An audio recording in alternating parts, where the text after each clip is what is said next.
The HOA thought they'd had me cornered. They fenced off my driveway, cut off my access, and told me I'd never use my own ranch again. But they forgot one thing. The only gate key was for sale, and I bought it. The late summer heat pressed down on the high desert north of Phoenix, where the beige tide of subdivision roofs lapped against the stubborn brown of open range. On a plat map, it looked orderly. Lots numbered like soldiers, cul-de-sacs coiled like sleeping snakes.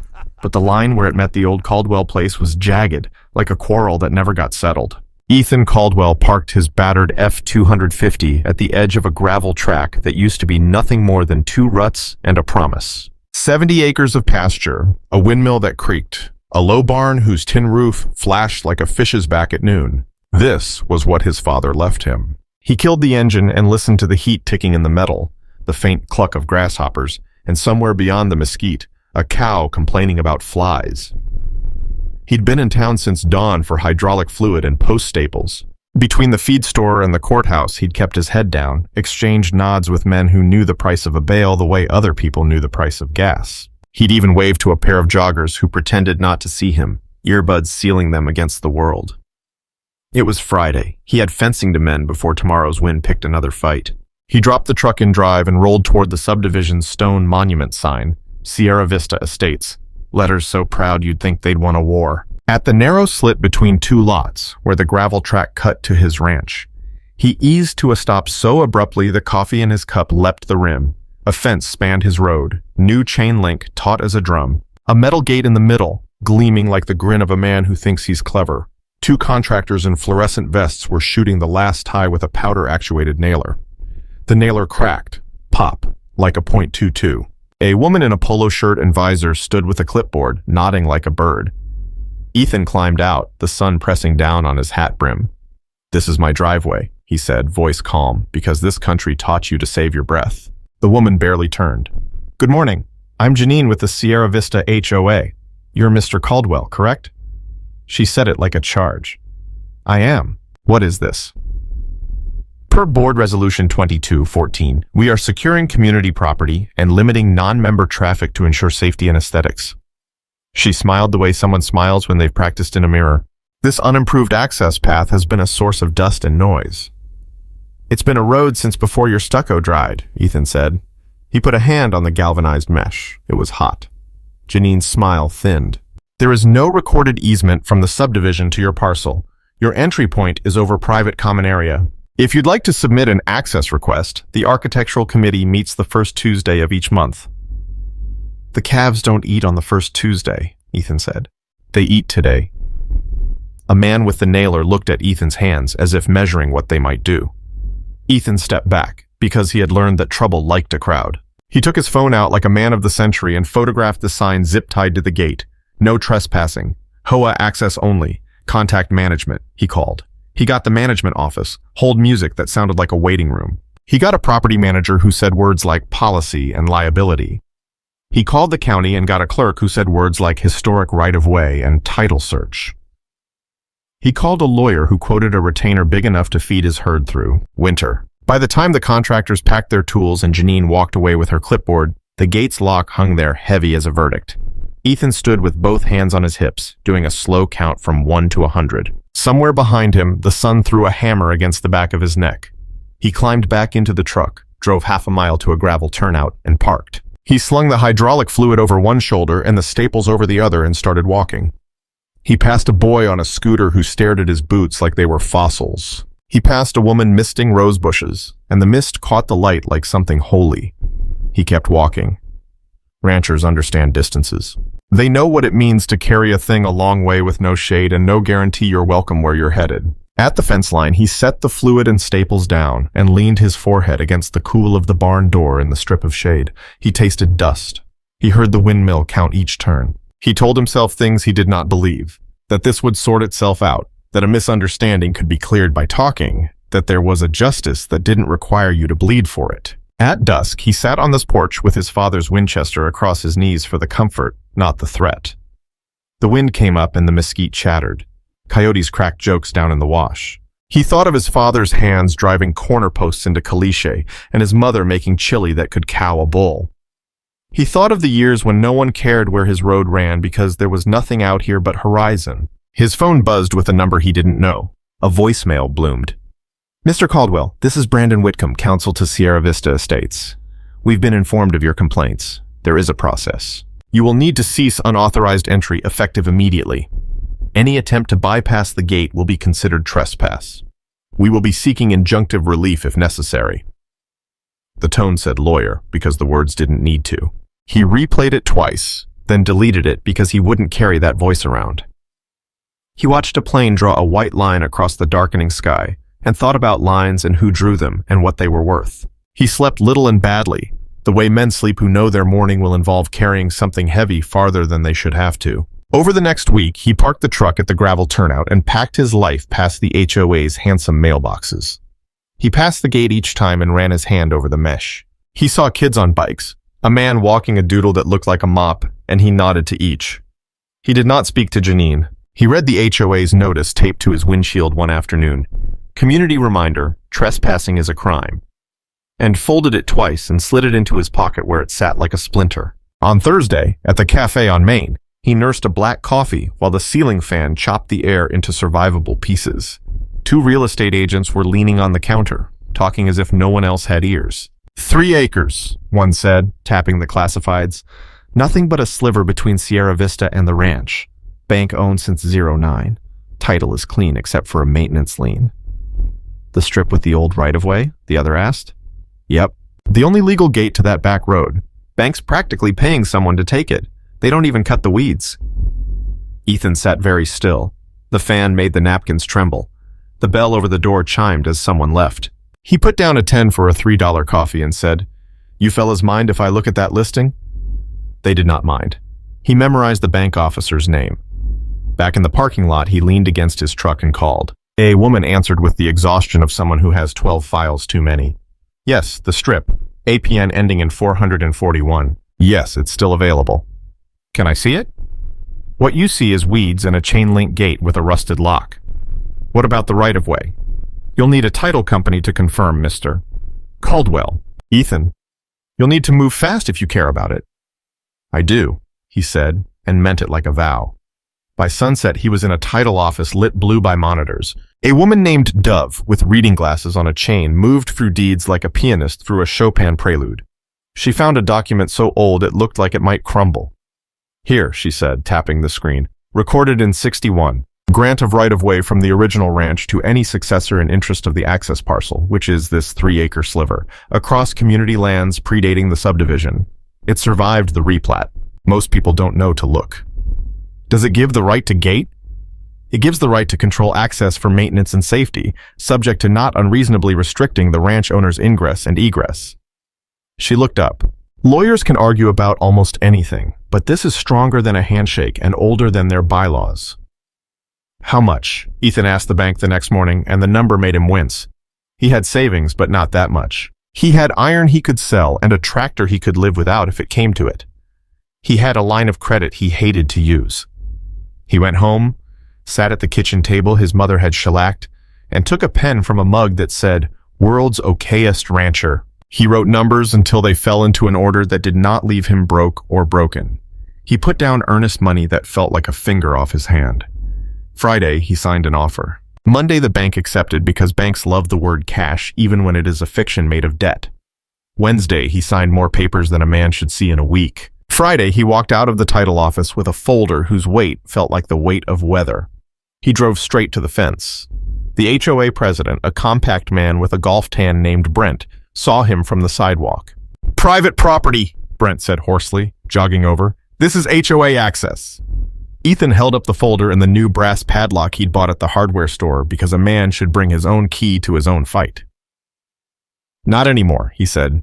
He slid his new key into the old lock, twisted and felt it surrender with a surprised click. He swung the gate open wide, the chain whispering against the post. He climbed back into his truck, drove through, then stopped, put it in park, and walked back to the inside of the gate.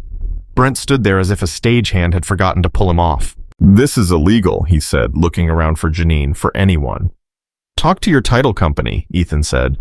He closed the gate and fed the chain through from his side, clicked his brass, padlock shut, and put the key in his pocket. He didn't look back at Brent. He drove down the old track. the mesquite brushing the mirrors like old friends. That evening, after he'd checked the stock and bled off a stubborn hydraulic line, he sat on his porch. A car eased up his drive. Not HOA white, but a dusty Subaru. A woman stepped out with a file folder cradled like something alive. She wore jeans and a linen shirt, hair pinned back against the wind. "Mr. Caldwell?" she called. He stood. "You with the HOA?" "God, no," she said quickly, then smiled. "Sorry, I'm Claire. I live 3 blocks over. I'm technically on one of their committees." She made a face at the word technically. "I came to say something I haven't heard anyone say." That was well done. "I don't know if anyone should say that out loud," Ethan said. "They might start finding compliments." She laughed, and the sound let a knot loose in his chest he didn't know had formed. "I brought printouts," she said, lifting the folder, "of the right-of-way, the replat, and a couple of cases where courts slapped HOAs for overreaching. I figured you might want copies that aren't trapped behind a website paywall." "What's the cost?" he asked. "Coffee," she said. "Somewhere not within earshot of a bylaws subcommittee." He poured it there on the porch because the kitchen was cool enough. She sat with her feet tucked to one side, looked at the distance with the practiced gaze of someone from the city learning to lengthen her focus. They talked about how fast a place can change and how sometimes change feels like a door closing on your boot. She said she'd moved out here for quiet and found meetings. He said he'd stayed for space and found fences. When she left, she put 2 fingers to the brim of his hat, a gesture her grandfather might have taught her without quite remembering it. He watched her taillights waver on the washboard and thought that maybe the map of his life had one road he hadn't noticed. That night the stars were loud. He slept well for the first time in a week. By Monday morning, the subdivision buzzed like a kicked anthill. The Nextdoor app glowed with theories, accusations, long posts about property rights written by people who had never seen a deed. The HOA sent a clarification email that clarified nothing except their anger. They called an emergency board meeting, words like litigation and injunction blooming like algae. Ethan did what ranchers do: work. He scraped the barn door, primed the worst rust, and replaced 2 rotten posts along the north fence. He drove through his gate each morning slow, partly because it felt good to be careful with the thing you'd fought for. Kids stopped to watch. One boy with a buzz cut asked if he had horses. "A couple," Ethan said. "You ride?" The boy shook his head. "Come by with your folks sometime," Ethan said, and the boy's eyes did a thing that made Ethan swallow before he said more. A certified letter arrived by courier, because emails couldn't carry that much scorn. It was from Whitcomb, the HOA lawyer, 10 pages of Latin, case law, and indignation. The gist? Cease and desist your interference with community access, or we will ask a judge to order your gate open. Also, fines. So many fines. Ethan took the letter to Dove at the title company. She read with one eyebrow up. "They're swinging at the air," she said. "They'll try for a temporary restraining order because those are faster than thinking." She tapped the right-of-way grant with a sharpened fingernail. "If this holds, they can't shut you out and they can't make you keep it open for their convenience. It's a balance. Judges like balance. Bring coffee to court." Judges also like coffee. Claire came by that afternoon with a grocery sack and a grin. "I'm the weirdo who enjoys reading bylaws," she said, dumping out packets of printed PDFs. "Their enforcement authority stops at the boundary of common areas. Your gate is on your parcel. The moment you bought it, their jurisdiction ended like a leash on a post." "You're on their committee," Ethan said. "I joined to stop them from telling my neighbor she couldn't have a little free library." She looked around the porch. "Can I ask something?" "Ask." "Do you want to fight forever?" She said it softly. "I want to be left alone," he said. "But I don't get to pick the one where nothing happens. So I'll settle for winning quickly." They rode out to the west fence as the shadows went long. She learned to sit with her hips loose, hands light on the reins. The wind lifted her hair in stray thoughts. He showed her the cairn where his father had stacked 7 stones for no reason beyond the pleasure of making a mark. They talked about the kind of work that leaves your back tired and your head clear. She said the city left her back tense and her head noisy. He said he did not know that version of tired. They stopped by the gate on the way back. A cluster of neighbors stood just beyond it. Not angry, exactly, but curious. The way people stand around a parade they didn't plan. Brent arrived with a man Ethan didn't know. Tall, the kind of tan you hire maintenance for. "Court on Friday," Brent said without hello. "You'll lose. You can't hold a whole neighborhood hostage to your nostalgia." Ethan leaned on the top rail. "I thought this was about safety," he said. "Now it's about your shortcut." It's about precedent, the tall man said. If every crank buys key parcels, we won't have a community. We'll have chaos. Chaos would be everyone minding their own business, Ethan said. You'd hate it. Brent flushed. Open the gate, he said, and ran a hand over his jaw when it came out more pleading than he liked. Bring a judge, Ethan said, or a pie. I like blackberry. The courthouse on Friday had the tired dignity of a church that had seen too many weddings and too few prayers. The judge was a woman who had been a public defender long enough to have that particular patience that contains both steel and empathy. Whitcomb stood with his notes and his tie and a voice he believed in. He painted a picture of a neighborhood under siege by a man with an outsized sense of entitlement and a padlock. Ethan's lawyer, recommended by Dove and paid for with the same checkbook that had learned to bleed, stood and did not clear his throat because he wasn't nervous. He held up the abraded right-of-way document like a relic that still worked. He spoke the simple language of sequence. The road existed before the subdivision, the grant survived the replat, the access parcel conferred control, the HOA fence cut the ranch off first. He read the sentence judges love. One cannot create a nuisance and then complain of its consequence. The judge asked 3 questions, each about where the rights pressed against each other like shoulders at a bar. Mr. Caldwell, she said finally, looking up from the paper to the man, are you denying access to emergency services? No, ma'am, he said. I told the fire captain to call me. I'll open for any fire truck, ambulance, school bus, or woman in labor. The corner of her mouth moved, a human in a robe. And are you denying access to homeowners who must use this route to reach their homes? They have other streets, he said. This is the cut-through they like because it saves a minute and a half, she considered. Motion for temporary restraining order is denied, she said. Whitcomb blinked like someone had turned off a light he was using to see his future. The parties are directed to mediation within 30 days. Mr. Caldwell, keep the road in safe condition and coordinate with emergency services. Sierra Vista, remove any signage that implies Mr. Caldwell is trespassing on his own property. You may not fine him for using his access. Her gavel sounded like a small mercy. Outside the courthouse, the sky was hammered copper. Claire waited at the steps with 2 iced coffees because she had learned judges liked them and plaintiffs needed them. You were calm, she said. I was terrified, he said. That's a kind of calm, she said, and handed him the drink. Mediation means you have to sit with them in a room. I've done worse, he said. I've pulled a calf at 3 a.m. in sleet. The mediation happened in a beige conference room with a bowl of wrapped mints and a clock that ticked loud enough to be counted as harassment. The mediator was a retired judge who believed in chairs at round tables. Brent wanted the gate open during commuting hours. Ethan wanted to never see Brent's truck in his mirror. They circled, measured, and found nothing agreeable until the mediator went to get more coffee and left them alone like children in a principal's office.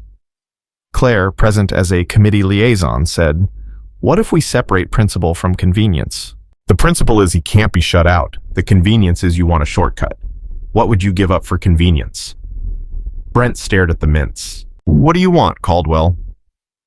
"I want you to stop citing me for the height of my grass when your sprinklers blow on my fence," Ethan said. "That's an easy one," Claire said. "We can codify a buffer. And I want the HOA to maintain the fence they built on their side so it doesn't fall and hit my cows," Ethan said. "We can do that," the mediator said, returned and already writing. "Well, what about gate access?" Ethan leaned back. "Emergency access anytime," he said. "School buses with kids not old enough to cuss. Utility and delivery with notice, otherwise closed. You get to your houses the way you always did before you found my road." "It will add 6 minutes," Brent said, scandalized by math. "Or you can leave 10 minutes earlier and say hi to your kids," Ethan said. The mediator's pen scratched. "I'm hearing an agreement." "What about aesthetics?" Whitcomb said, not willing to die quietly. "The gate is unsightly." "Give me a budget," Ethan said. "I'll build a ranch gate that looks like God put it there." Claire smiled. "You picked the wrong man to challenge on aesthetics," she said to Whitcomb. "He's the first person I've met whose fences are straight because he's stubborn, not rich." The agreement was typed, reviewed, and signed with a pen that had seen other wars. The HOA sent a community-wide email whose tone was conciliatory by committee. The next-door thread sputtered and fell, deprived of oxygen. Work filled the days. Ethan swapped the chain-link square for a heavy pipe gate painted the red of an old truck, hung on posts sunk to bedrock. He welded a big, simple C at the center, because his father had once taught him to bend steel like a syllable, and the ranch had never had a name, but had always had an initial. He graded the approach so even a low sedan would not scrape. He strung a small bell from the top bar that only the wind could ring. Claire came by evenings when the light went honey soft. She brought tortillas her neighbor taught her to warm properly and beer in bottles that sweated their own weather. They ate on the porch and talked about the shape of days. He learned she worked as a UX designer and then translated that into makes confusing things less confusing. She learned he could rewire a pump by feel and then translated that into makes broken things less broken. They fit in ways both of them had thought belonged to other people. One Saturday she brought Mateo, the boy with the buzz cut, whose mother worked nights. "We'll be back by 5, she told the mother, and the relief in the woman's eyes was its own prayer. Mateo learned to brush a mare and say thank you without words. He rode at a walk and then a trot and then stopped, chest heaving with joy he couldn't quite shelve. "You can come back," Ethan said, and meant it for more than the boy. Toward the end of September, a dust storm boiled up from the south. The sky went brown, and the world narrowed to the distance of a promise. Ethan moved stock to the east pasture and tied the barn doors, then drove toward the gate to be sure nothing would shear and fly. At the turn, he saw a sedan stopped at a crooked angle, hazards pulsing faintly. A woman in a floral blouse was out in the road, coughing into her elbow, trying to drag a dog carrier back toward the trunk. He pulled up, lights on low, collar over his mouth. "You okay?" "My mother," she coughed. "She lives on Mesquite Loop. I can't see a thing." "Follow my bumper," he said. "We'll go around." He closed the gate behind them and drove the long way, the agreed-upon way, his taillights a red string. They wound through the designed streets until the woman's porch light appeared like a lighthouse. She waved, eyes wet with grit. "Thank you," she called, and he tipped 2 fingers, the gesture he gave to planes and luck and women doing their best. The next HOA meeting was different. People came to talk about shade trees and potholes. Someone thanked Ethan for the storm assist. Brent flushed and said nothing, and then, surprising everyone including himself, said, "We appreciate the emergency escort." The room shifted. A lever moved. The neighborhood remembered that a person is not a position. On a Tuesday around noon, a TV truck rolled into the cul-de-sac because news loves conflict and then loves resolution almost as much. A reporter with perfect hair stood at the gate and delivered the story with hand gestures. They asked Ethan for a quote. He said, "It's not about winning. It's about showing up for what you own and what you owe." They asked Claire for a quote. She said, "Good fences make good neighbors when neighbors make good sense." The cameraman grinned because he liked it when people did his job for him. That night, Ethan lay awake listening to the quiet that had replaced the anger in his head. His phone buzzed, a text from Claire. "You still awake?"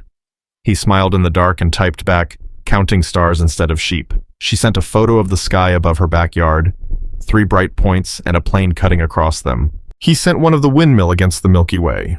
For the second time in a month, he slept like a man whose house sits square on its footings. October came with mornings you could breathe like water. The cottonwoods along the wash yellowed like coins arranged by a careful hand. Work changed tempo. The frantic summer mending gave way to fall's patient preparations. Ethan patched a roof seam and oiled a saddle and fabricated a bracket for a neighbor's mailbox because he had the steel and the welder and the time. On a Thursday, a letter arrived from Whitcomb that contained, to everyone's surprise, not a threat, but a proposal. A community day at the Caldwell Gate to celebrate cooperation. Ethan read it twice for the trap, and then a third time for the chance. He called Claire. "You think they're serious?" "They're scared of looking like villains on TV a second time," she said. "Let's use it." They picked a Sunday. They printed small signs that said Community Access Day with an arrow and a time. They borrowed sawhorses and strung bunting that looked ridiculous and therefore exactly right. Claire recruited a taco truck because reconciliation is easier with carnitas. Mateo and his mother baked cookies the size of hubcaps. Ethan pressure washed the gate until it shone like a knight's shield and then wiped the water spots because some habits are religion. People came. At first the trickle of the curious, then the flow of the convinced. Kids ran around the posts, playing tag with rules they made and broke in the same breath. An elderly woman in a folding chair said she remembered when the ranch stretched to the highway, and there was a dance hall where the HOA pool now shimmered. A firefighter in a navy tee shook Ethan's hand and said the new coordination plan had already shaved minutes off a response time. Brent arrived in a polo that tried too hard, looked at the taco truck like it might be a deponent, then bought two and ate them both with the solemnity of a man considering the many flavors of humility. At one point, Janine stood at the edge of things, visor off, clipboard nowhere. She took 2 steps toward Ethan, stopped, then took the other 5. "I made this harder than it had to be," she said without a preamble to hide inside. "You did your job the way you understood it," Ethan said, "because there's a version of grace that doesn't require you to like a person first." "I thought fences kept chaos out," she said, watching a little dog wrap its leash around a post and then unwind itself cleverly. "Turns out sometimes they just put it in a circle where it can see itself," he nodded. "Sometimes they tell you where to stop and where to start." Claire had set up a long, folding table with a paper banner and markers. On it, she'd written, in block letters, "What does good neighbor look like?" People wrote answers while they balanced plates. Answers like, "Help with the trash cans," "Wave," "Mind your noise after 10," and "Share tools." Mateo wrote, "Horses sometimes," and someone drew an 8-year-old's horse with legs like fence posts. Claire wrote, "Forgives," then added, "Eventually." As the sun slid down the sky and the shadow of the gate stretched long and thin like a sundial, hand pointing toward evening, Ethan fetched a small mason jar from his truck. Inside was the first brass padlock's key, scratched and redeemed. He hammered a nail into the inside of the gatepost and hung the key there, not as a threat, but as a story you could touch. "What's that for?" a girl with a popsicle asked. "For remembering," he said, "that this thing didn't make itself." The crowd thinned toward dinner and bedtime. The taco truck honked twice and trundled off. Brent shook Ethan's hand like a man who had practiced in the mirror until it looked natural. Janine carried folding chairs to someone's hatchback and did not ask for help, but accepted it anyway. The bell on the top bar made one small sound in the cooling air. When it was just them, the quiet kind of them, the good kind, Ethan and Claire leaned against the gate, shoulders touching lightly as if to test a hypothesis. The sky went lavender and then something between pearl and slate. The windmill counted 3 turns and a pause, 3 turns and a pause. "Do you ever think about leaving?" she asked, eyes on the horizon where the subdivision's lights came up like shy promises. "I did," he said. "Back when the lock first went on and I was carrying feed past people who wouldn't look at me. I thought about selling and finding a place farther out where the only rules are weather and whether the pump's working. And now? Now I have neighbors," he said, and smiled because the word had changed shape in his mouth. She slid her hand into his. "I resigned today," she said. "From the committee. I realized I want to live in a neighborhood, not manage one." He squeezed once, a simple acknowledgement. "What will you do with your Tuesdays?" "Learn to ride better," she said. "Maybe build a little free library they can't say no to because it's on my property and shaped like a windmill and funded by a bake sale those same children will staff." She tilted her head. "Help you plant a windbreak. Argue about post spacing we both secretly agree on." He took a breath to say something he hadn't prepared and therefore trusted. "Stay." He felt her smile against his shoulder before he saw it. They walked the fence line in the near dark. The grass had the smell of something almost deciding to be dew. Coyotes made commentary from the wash that sounded appreciative. At the corner post, they stopped and looked back at the gate. His gate, tall and clean, letter C catching the last of the light. Months later, when the first cold snapped the mesquite pods and the morning started with steam from mugs instead of dust in throats, Ethan would think of this day as the one when the story bent towards something that fit. There would still be meetings, and someone would still complain about someone's porch light, and a new board would try a new rule that would die in a new court. But the shape of things had shifted. The HOA had built a fence to keep chaos out. Instead, the fence taught a town where to gather and whom to listen to. The gate didn't concede, it welcomed, when it should, to whom it should, in a way that matched the land and the life that land made possible. On weekends, kids would sit on the bottom bar and count trucks. On weekdays, the school bus would slow and wave and the driver would toot twice. Mateo would canter badly, then well. A library shaped like a windmill would appear in Claire's yard, and books would travel along a route no map showed. On the inside of the post, the brass key would hang, tarnishing to the kind of brown that keeps a promise. People would point to it at barbecues and say, "Remember when?" And someone new would say, "No, tell it," and someone would. The story would change in the telling, as stories do, but the bone of it would hold. A man refused to be fenced out of his own life, bought the inch that mattered, and used it not to lock others away, but to keep his world whole. And on nights when the wind unspooled from the mountains like thread and the gate's bell made a small sound you almost had to lean in to hear, Ethan and Claire would sit on the porch with their boots touching and talk not about what had happened, but about what might.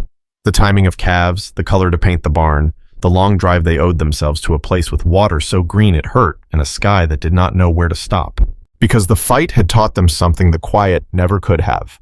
That belonging is not the absence of trouble, but the presence of people who stand beside you when it comes. Like the win? Like subscribe, share, and ring the bell so you never miss a new chapter.